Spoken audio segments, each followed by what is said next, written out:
Hey everyone, it's Calvin, also known as Romer, and this is Phoenix Wright Ace Attorney Trials and Tribulations, and this is my first ever playthrough of Trials and Tribulations. Larry, the boy. We have some stuff to talk about. He did some stuff that was kind of shady, and I think that it was really weird. It was really weird to hear that he actually would do this type of stuff, because I didn't think he would go this far to talk to a girl, because like, it's definitely the wrong way to go about it. Like, there's no question, there's no debate. That is 100% blackmailing a girl that you like. Let me just tell you now, everyone, no. No, that's a big no from the start. The night of the crime, let's find out about this. So you were in here in Heavenly Hell Hall last night, weren't you, Larry? And you saw the lightning hit Dusky Bridge, didn't you? Sorry, Edgy. Sorry doesn't cut it, you scumbag. Threaten a young lady like that. Gumshoe's not wrong. Wait, hold up. What now, pal? What are you talking about? What threatening stuff? So you didn't do it? Did you do it? Cause here's the thing. Okay, let's see what he says. I'll tell you what, you tried to scare Iris by threatening to expose her secret, pal. What do you mean threaten? When did I threaten her? Unless you want your secret to be exposed. That sure sounds like a threat to me, pal. Blackmail, in fact. Give me a break, it's a love letter. Oh no. Hold on a second. Salutation here, there's something I must talk to you about. I'll be waiting for you tonight at 10 at Heavenly Hall. Make sure you come unless you want your secret to be exposed. Larry, that's not what you think it sounds like. That's not what you think it sounds like. What did you say? My love for her burned so hotly it could melt all the snow on this mountain. Oh? Then what is the secret you mentioned? Come on, Edgy. Don't you get it? I'm talking about the secret love between her and me. When something smells, it must be the butts. Obviously she wouldn't want our old lady bikini to know about it, right? About our hot and sour bittersweet love affair. Alright, then why did you send a love letter in a business-like manila envelope? Give me a break, it's not my fault, I didn't have any other envelopes, yeesh. Then why were you so quick to apologize, pal? It's cause Edgy gave me that scary look of his. What's wrong, Edgy? Why are you so quiet all of a sudden? That's it? That's what all those huge locks were about? Oh my god, Edgeworth ain't gonna tolerate you as much as Phoenix does. I don't understand why you were so defensive. Well, I don't know either. I guess the thing is, you shouldn't expect too much from a guy like me. Hey, come on, don't let it get you down. Edgeworth is ready to throw swings. But Mr. Edgeworth, this guy's still hiding something, I know it. What do you mean, detective? Don't forget what this guy just said a minute ago. If you really want to know, last night, I saw something incredible. Oh, yes. Thank you, Gumshoe. He's right. Larry. What? You look at me like a hungry dog that just found a bone. What was this something incredible you saw last night? You're going to tell me, Larry, one way or another. Here we go. I already told you, didn't I? I saw the lightning strike on Dusky Bridge. Yes, and I believe it was the incredible sight you saw. But now that I think about it, something doesn't quite ring true. What doesn't? If that's all there is to your story, your heart wouldn't have had all those locks, and that's true. Those cyclops come up when they're trying to hide something, so there is something else to this. Therefore, Larry, I do believe you saw something last night, something more incredible than lightning. What? When? Where? Why? How? Larry, just make this really easy on yourself. Why, what do you think you're doing? If you hide anything from Mr. Edgeworth, I'll arrest you on the spot, pal. There seems to be like a very close relationship between Gumshoe and Edgeworth, and I think that just comes from like years of working together as well, you know? Because they would have worked together, right? Wait, what? Excuse me? What's wrong, sir? Does this mean I have to do it all over again? Why are you glaring at me like I'm next to be hit by a bolt of lightning? I've just about had it with this Harlequin. If I really want to drag the truth out of him, I'll just have to drag him to the witness stand. Wait, dragging someone to the witness stand that still has their Cyclops on? Has that been done before? If it has been done before, it's been done very rarely. We're going into the trial. We're going into the trial right now. Let's save. I don't think I've saved. How about I have saved? Okay, grand. Okay. We'll go from top to bottom again. Top to bottom. This is exciting. This is truly exciting. And like, a lot of you guys, as I said, I do record a lot of these in advance, but a lot of you guys did say like that this is one of your favorite trials. So there's a lot to live up to. But like, we'll see how it goes. February 9th, 9:47 a.m. District Court, defendant lobby number 1. Oh my, Mr. Elise feels that way about me? Apparently, he insists he isn't aware of your real secret at all. There's no time to be embarrassed. I'm sorry, it's okay. It's okay. I'm just hardly accustomed to that sort of thing. Worry not, and in any case, whatever that it was that he saw on the night of the incident, mark my words, I will drag it out of him. Edgeworth's like really reassuring. And like, it's almost like he was made to be a defense lawyer. You know what I mean? It's almost like he was made for this. Does that mean Mr. Larice is the witness today? No. I believe that none will be the first to take the stand. Sister Bikini? She claims to have seen the very instant in which you carried out the crime. I just want to ask you one last time. It really wasn't you who killed Mr. Elise Duinham, correct? That's correct. It wasn't me. Very well then. Mr. Edgeworth? Yes? You are a prosecutor, aren't you? Are you sure about this? If your true identity is revealed... Don't worry. I've made the necessary arrangements. I see. Iris, it is a prosecutor's job to doubt people. But right now, I am a defense attorney. A defense attorney's job is to believe in people, and to believe until the bitter end. That's what my friend told me once. Mr. Edgeworth? I simply ask that you watch and decide for yourself whether or not I am fit to do the task I've been entrusted.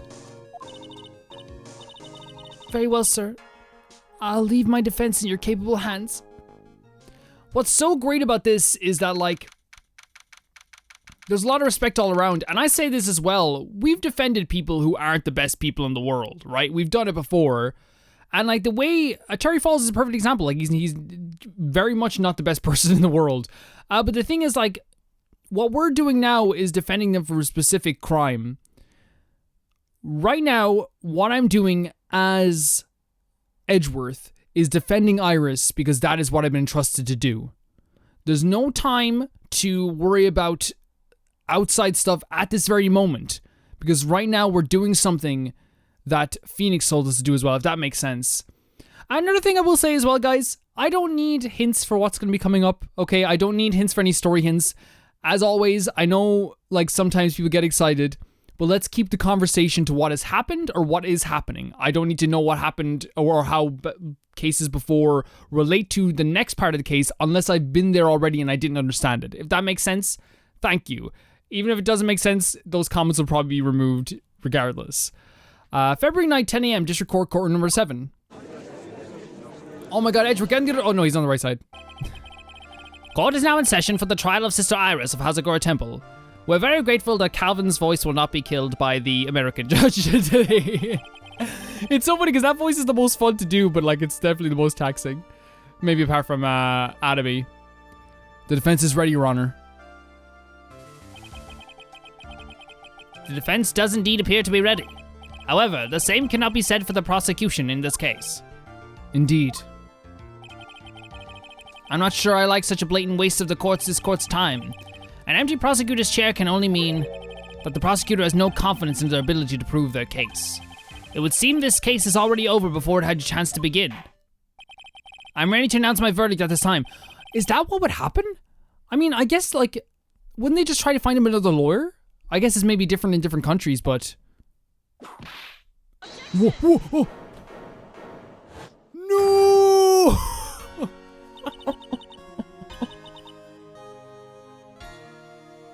Are you serious?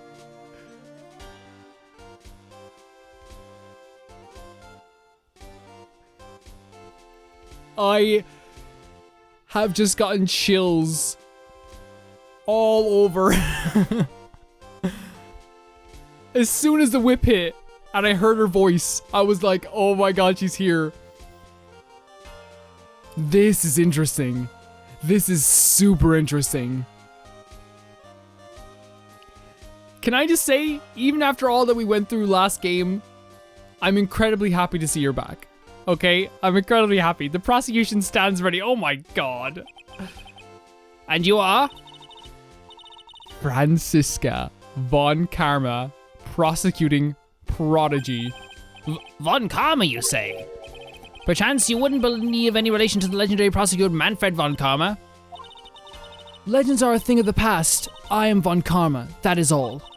Upon a special request, I flew in today for the purposes of prosecuting this case.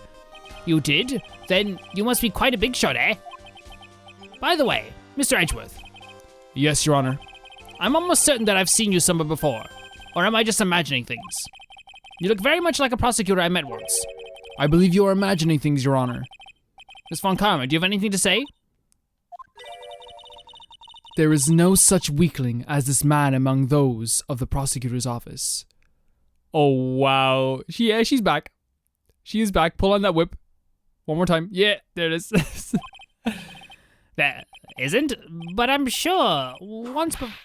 Oh god, here we go. Yeah, whip him. Get him. Get him. Get him, von Karma. I'm on your side now. Get him. I told you there's no such weakling. What is that, a whip? I'm not sure I care for such a thing in my courtroom. Whip him again. Bailiff, no. Get the bailiff. I have no objection to the whip. You don't? The prosecution can wield a whip or drink 17 cups of coffee, but there is still only one truth. That is what I stand to here to prove today. Get him. This promises to be interesting, Miles Edgeworth. I had expected to face Phoenix Wright here today, but looking at you now, maybe this is what I've been waiting for all this time. This is amazing. Miles Edgeworth, I will not allow this chance to crush you slip through my fingers. I see you brought your flair for the histrionic.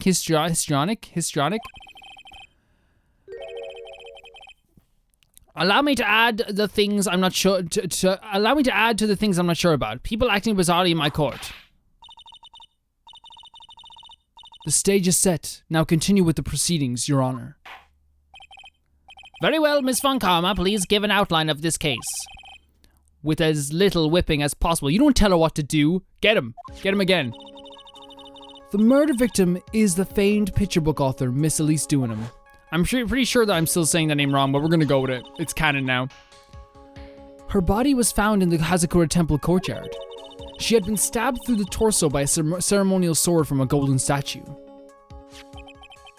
The sword in this picture is the weapon in question, correct? Very well, the court accepts this photo of the crime scene. The courtyard where Elise Duinham was murdered. There was no mistake. This was the doing of Sister Iris. After all, there is a witness to her crime. Very well. Please bring this witness to the stand. And so it begins. My first and last trial as a defense attorney. Look at the frickin' smolder.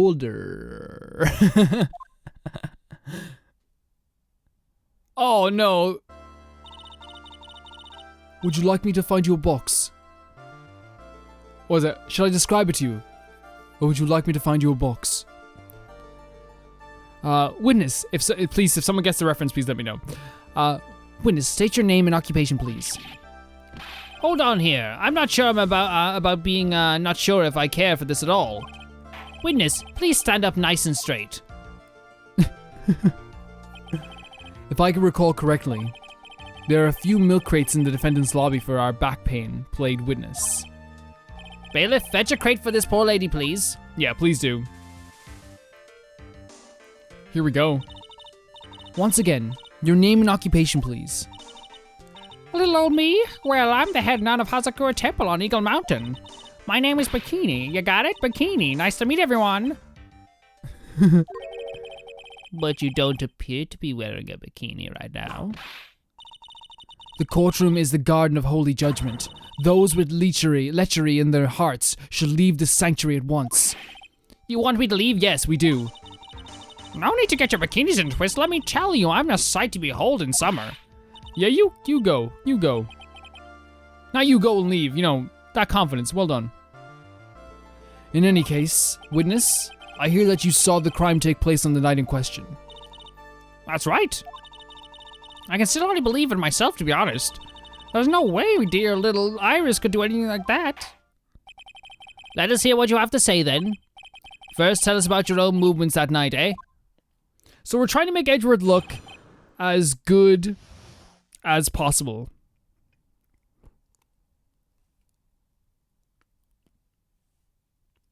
You know what I mean? We're trying to make him look as good as possible. So let's try and pick the right ones all the time. Let's try. That night I was helping an acolyte with her training in the inner temple, but that's true. Well, as you can see, my back likes to act up violently. So I left Iris to help with the acolyte and returned to the Hazakura Temple. See, here's the thing. We know this is like maybe a farce now. Because someone's telling a lie. I have a theory about something. That... Well, first of all, I think there's a big conspiracy going on, but we'll see what's happening. There's no bath in the inner temple, you see, and I needed a long hot soak. It was after I'd finished, just as I was heading back. That's when I saw it.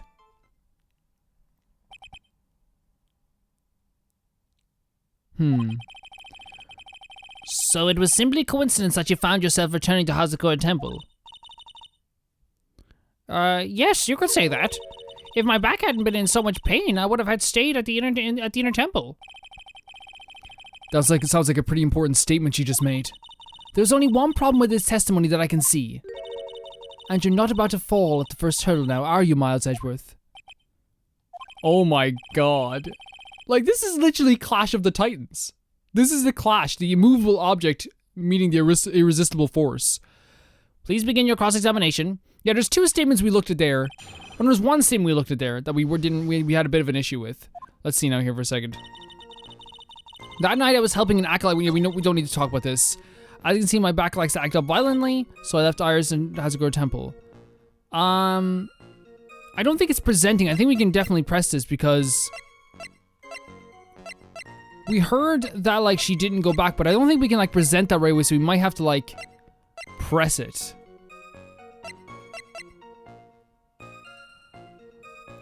No, we have this. Yeah, we have this. Okay, I thought, well, yeah, we have actual Iris' testimony. So let's actually present this on this statement. Because it says, so I left Iris to help with the acolyte and returned to the Hazakura Temple. But here she says she rang lights out bell at 10 p.m. and then was in a room until the murder was discovered. So there's something going on here, something fishy. Witnesses have to undergo their own trials, I'm afraid. The defendant's fate rests on their powers of observation and memory, after all. Well, don't worry. I'm more than up to the task. I'm a woman of fate, after all, the head honcho of the Hazakura Temple. In that case, Miss Honcho, I'd like you to explain something to me, Miss Honcho. He's like so smooth. The discrepancy between your testimony and that of the defendant Iris. She claims that after ringing the lights out bell, she went back and stayed in her room. Which means she did not go to the inner temple at all. No, she said that? A defendant or a witness? Who is more likely to lie, do you suppose? Von Karma, no. The defendant is simply lying to cover her back. But that is completely illogical. The murder was committed in the courtyard of Hazakura Temple. Claiming that she went to the inner temple would make for a much better alibi. But that is odd. Whatever the reason, I can't believe that she would lie. She does indeed have honest eyes. True. All people lie. That is my belief. Not wrong. Everyone tells a little white lie every once in a while. Von Karma. Why am I the only one being whipped here? Because you deserve it. We're gonna bring American Judge here in a second as well to do it too. You deserve it. Anyway, neither the witness nor the defendant have any reason to lie. Which means we must call your memory into question. Dear, dear. You're older than me and yet you want to play that game, do you? Oh my god. The stern look again.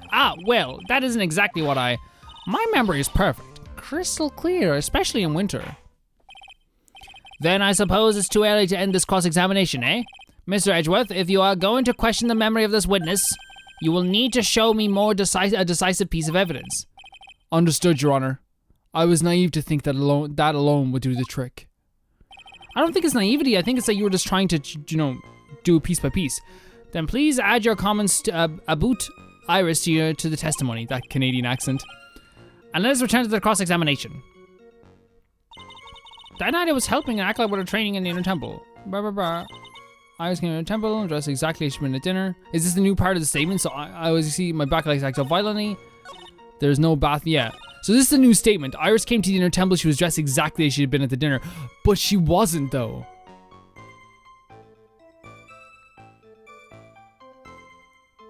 But we know she wasn't. We know she wasn't because I remember this because it was one of the sweetest moments and one of the coolest moments in the game so far. She gave her habit, or whatever you would call it, or her thing, to Phoenix. Witness, let's get one thing straight. The defendant whom you claim to have met, she was wearing this demon-warding hood, correct? Of course. That is a very important piece of clothing, I'll have you know. Wait a minute. Wait a minute. Hold it right there. Why do you have that? That's the question of the day now, isn't it, Miss Von Karma? I'll have you know that this hood was given to someone as a gift that night. Before lights out, the lights out bell was rung. What? You know where I'm going with this, don't you? If the witness had seen the defendant as she claims, then the Iris she saw should have been missing this very hood. Very true. Very true. By the way, I don't think anyone else but Edward could make Von Karma sweat in the first 10 minutes of the trial. I don't think anyone could do that. It's not a bad feeling at all, exposing contradictions like this. Yeah, right? Right, does it feel bad? Now I understand that happy look on Wright's face every time he does it. I love he's thinking about Phoenix all the time. Order in the court. Yeah, get him. Sister, this hood, you have spare ones around the temple, don't you? Spares? Well, I do tend to make too many of them. I see, a stockpile, a surplus of hoods, eh? Each nun is only given one hood. This should be the only hood that Iris owned. And this is quite strange. Get him. If there was a surplus of hoods, then she could have worn one of those. There's no contradiction here. Here's the thing, Von Karma. It's so early in the court, I'm so happy to see you in a way. I'm not even gonna angry. Yeah, have your fun. I'm sorry to break this to you, Miss Von Karma, but you won't get away that easily. Discrepancies such as this will sow seeds in any human heart. The seeds of doubt. Witness, while I don't wish to call your testimony to doubt, you must give every detail with precision. I'm not sure I'm comfortable going along with this. Sister, you shall continue with your testimony. Tell us what you saw after finishing your bath on your way back to the inner temple. Those seeds of doubt are sprouting in the judge's heart. They just need a little more stimulation to bear fruit. Contradictory stimulation.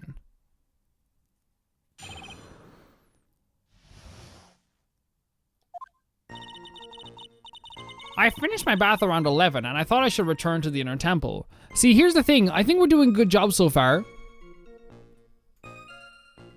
But I'm really nervous about making Edward look dumb. You know what I mean? That's the last thing I ever want to do, you know? And as I was walking back, I heard a noise from the courtyard. I took a look and Iris was. Oh, Mystic Elise. That's like it should. I know it's a horrible thing happening, but like the illustrations in this game are fantastic. With that sword of all things. Mystic Elise was staying in the corner room, which faces out onto the courtyard. The stabbing assault must have occurred after she was pushed out a window. No, she was pushed out afterwards. She was pushed out afterwards. You saw a truly terrible sight, didn't you? If I was in your place, then it would be much like Miss Von Karma whipping Mr. Edgeworth in two in court. Well, you're the one getting whipped, so if you wanna, I can tell Von Karma to give you another whip if you want. And me, seeing it all from this very chair. Well, something like that. This judge. He's like the closing of the eyes. Oh my god. His imagination is about as vivid and creative as Detective Gumshoe. I would look the fool if I commented on such foolishness. Anyway, this case is mine, Miles Edgeworth. Calling everyone by their full name. Can't you do something about that habit of yours? She probably could. She probably could. So after the bath, we know exactly what we're going to be presenting on this, by the way. Yeah, no, you wrong.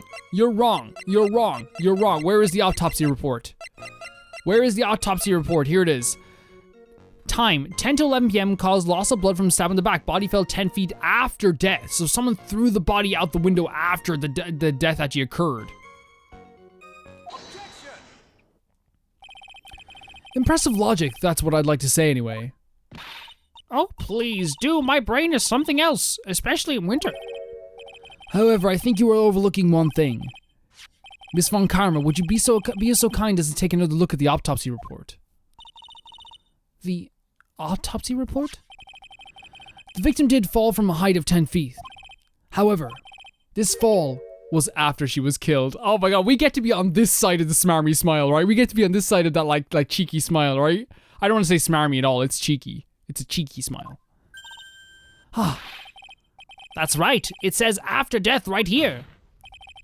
The scene the witness claims to have seen is contradictory. If the defense stabbed and killed the victim there in the courtyard, how did the victim then go on to take a 10-foot fall? True. Oh my god, the crate! Order, order. The victim was killed and then fell. If that is the case, then the victim must have been killed in a room. Don't you agree? That is the logical conclusion. Yes, that's right. The victim must have been stabbed by the defendant in her own room, and she was thrown out a window down onto the courtyard below. Were there any signs of a struggle in Miss Dunham's room? She was stabbed with a sword. That would leave a bloodstain. Wouldn't you agree? Yes, especially with that type of sword that's designed to rip people through that much, like. Well, Miss Von Karma, was there any blood? Get him. No traces of blood were found in the victim's room. Your whip has just caused traces of blood to be found on my glorious playoff beard. Well, you know what? You know what they say? It's an old saying in the court. Be a better judge, don't get whipped. However, if there was no blood in the room, then your claim that... Get him. I'm sure there's no need for me to go over this, as I'm sure your honor is well aware of when a stab wound produces the most blood. When it produces the most blood? Very little blood is actually lost at the moment of the blade's insertion. Okay. If you want to talk about when the blood would be lost, the most blood would be lost from a body, that would be when the blade is removed. True, true, true. Indeed, with the weapon still in place, it acts as a lid on the wound. That's true. With the weapon still in the body, there wouldn't be much bleeding. A perfectly reasonable line of thinking. Get the table. We have come to a conclusion then. The victim was thrown out the window with the sword still in place. This removes all of the contradictions. She's good. Like, she's good. She's really good. Order, order. I must admit that this is a probable version of events. I'd expect no less from Franziska Von Karma. She locates and takes control of every vital point. It seems that we need a clearer testimony from the witness. Remove all supposition on your part and tell us only the facts, please. Witness, please, remain standing on the crate. Don't go selling me short now. The weight over the snow has bent me out of shape, especially my back and my mood. Sister, please give us your testimony. I will give you a vigorous massage once we are finished here. Wow. With the whip? Oh boy, all right, all right.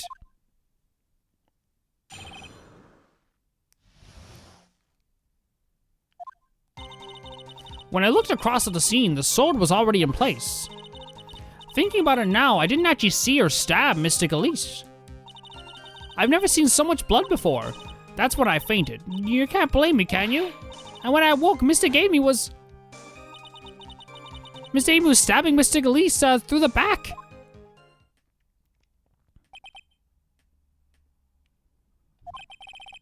This all confirms Miss Von Karma's theory. Von Karma strive for nothing but perfection. Putting together such facts is nothing for me. You should know that, Miles Edgeworth. Perfection is an impossibility, Francisca Von Karma. And I'm here to teach you just that. Wait, isn't that the lesson that... I could be wrong. That's the lesson that, like, I guess, we tried to teach Von Karma last game. Right?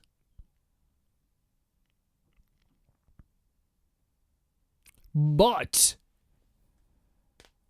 it didn't quite work out for us, I suppose. But I think it also has something to do with, like, the way Edgeworth, I'm sorry for talking about this, but it's something to do with the way Edgeworth used to think as well. You know? And after he met Phoenix, everything kind of changed. And guys, that's going to do it for this video. And in the next one, we're going to be cross-examining the witness once again. I think this trial is one of those trials that I'm very glad to, like, take a little bit slowly and kind of go through it piece by piece. Because I'm incredibly excited to see where this leads to. Because I feel like all points in the game are leading towards this moment. Exciting. It's very, very exciting. Don't you look at me like that.